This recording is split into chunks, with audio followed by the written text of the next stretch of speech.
So let's talk about where this all ends up.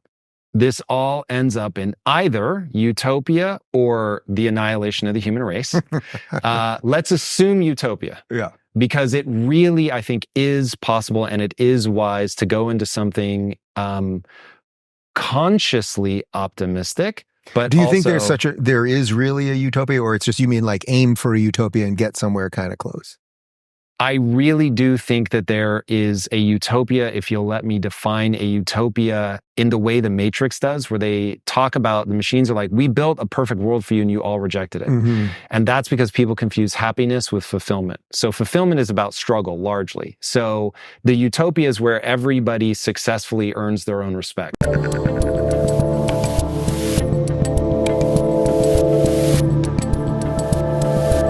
Did you ever have a moment along the way where you were kind of like, I don't know what I'm doing, but I'm just kind of doing it? Because when I built Locals, I really didn't know what I was doing. I knew we had a product that I liked, but I'm trying to raise funds and I'm taking meetings all day and people didn't understand. Rubin Report was my day job, but I was spending most of my day actually building that company, which eventually, to your point, we sold all for equity, and obviously it's all worked out. But a lot of the time I was like, man, if I had known how much work this was going to be, how crazy this was all going to be, meeting after meeting, repeating, trying to raise funds, all this stuff, I don't even know that I would have done it, even because usually it doesn't work out. So there's a little like naivete attached to it, I suppose. Yeah. So I have joked many times, if I had known that the light at the end of the tunnel was an oncoming train, I might not have entered the tunnel. Yeah. So there's a lot of that in building something. And I think that entrepreneurs need to embrace that your job ultimately is to figure out the answer. If you're a CEO, your job is to figure out the answer to one question. What is a CEO? And when I try to explain that to people, it is fascinating to watch them grapple with, am I being a CEO when I allocate the capital in the company? Am I being a CEO when I navigate the drama between two incredibly talented employees that aren't getting along? Am I being the CEO when I'm improving the product? Am I being the CEO when I restructure part of the organization, when I hire, when I fire? It is so many things. Some are psychological in nature, some are financial in nature, some seem like they have nothing to do with business, but really are. So there's a great TV show called The Offer about how they got the movie The Godfather made. That is the closest thing to explaining what an entrepreneur really is, where one minute he's dealing with the mafia, the next minute he's figuring out how to get a shot, the next he's capital allocating.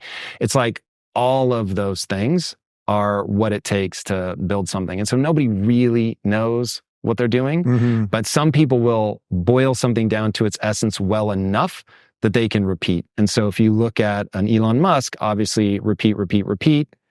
I built 3 companies in 3 totally separate industries, all off the back of going, I have a set of principles. And you can point that at any industry and it will work on a long enough timeline. If you can avoid going out of business, that's the catch, because there's certainly no guarantees. Right. Do you find that sort of the personal responsibility stuff and kind of, the Jordan Peterson-esque, just like get yourself together and then go change the world, coupled with the financial stuff, that's just become a really interesting nexus for where the internet is going? It seems like so many people probably our age and younger, just were not taught any of these things. Like they were not taught any of the proper things about like literally basic things. How do you balance a checkbook, or even knowing what a checkbook is, understanding what debt is, all of these things, that these things were not handed. So then a whole bunch of people magically appear on the internet to teach things that actually should have been taught in some sort of functioning school way earlier than that.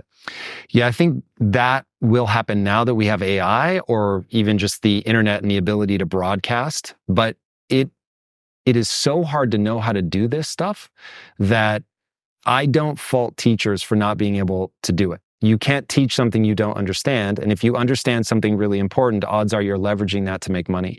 And so that's just a fundamental reality of the way the world works. Now that we have AI, where, if you've seen the recent stuff with ChatGPT. I wanted to ask you about that. Yeah, utterly fascinating, where And look, it's probably weak now, but it will get better over time, where you can say, hey, here's this complicated thing, please explain it to me. And over time, you'll be able to say like, hey, I want to understand political podcasting. Explain it to me as if you were Dave Rubin. And then it will do that. So it'll be really fascinating as AI takes off. But up until this point, it's just the world is psychotically complicated. I am very disturbed by, there are two things that matter so much, and barring AI, I don't see a way out of, which is your level of intelligence, unfortunately, is going to control a tremendous portion of your life, and then your frame of reference. And your frame of reference, again, is just beliefs and values. But your beliefs and values are controlled by who your parents are and effectively your zip code, just to round it to something simple. And if you don't focus on developing, for instance, the language centers of a child's brain before they reach the age of 3, it will haunt them for the rest of their lives, because the centers of their brain simply won't develop. So the amount that your childhood matters, I find extraordinarily distressing.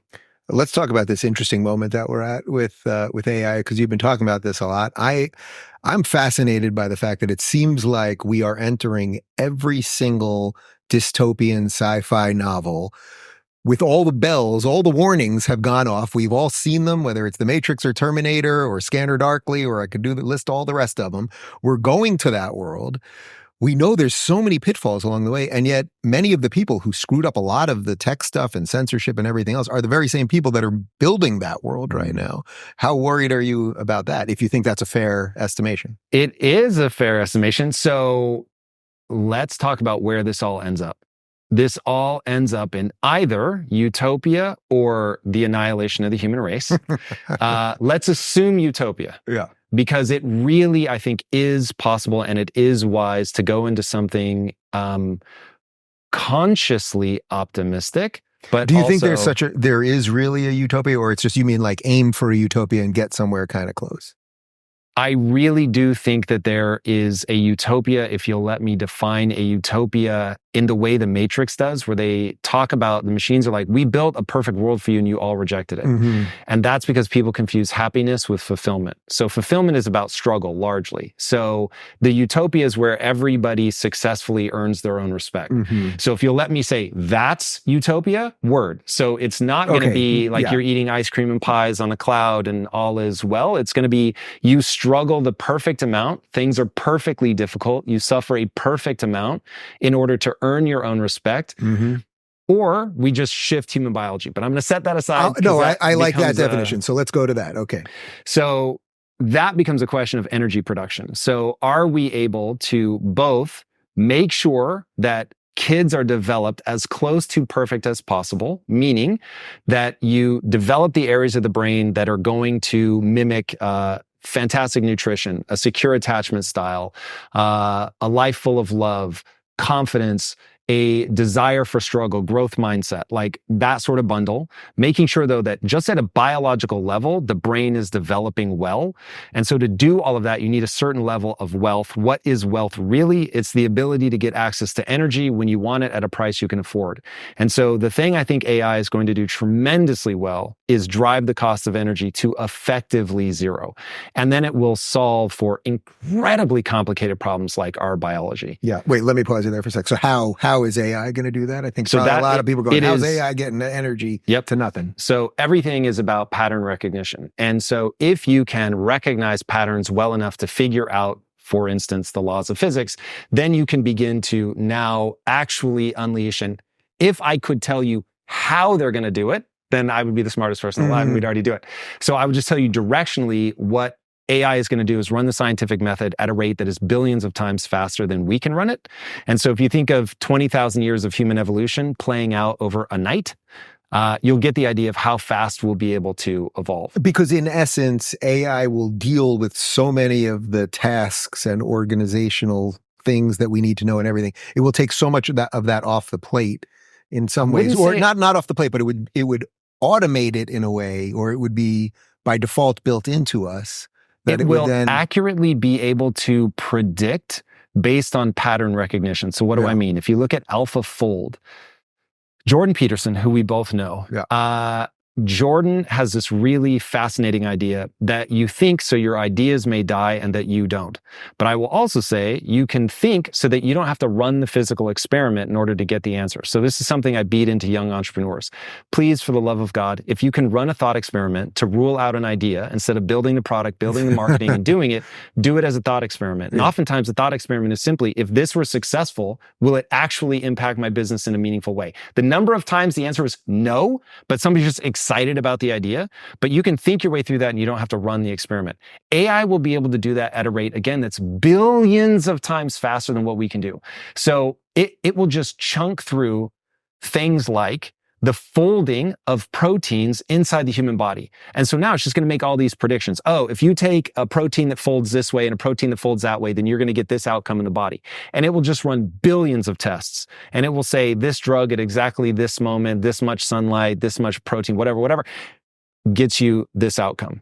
And so Elon Musk talks a lot about, there's already enough energy falling on the earth to run everything forever, for all time.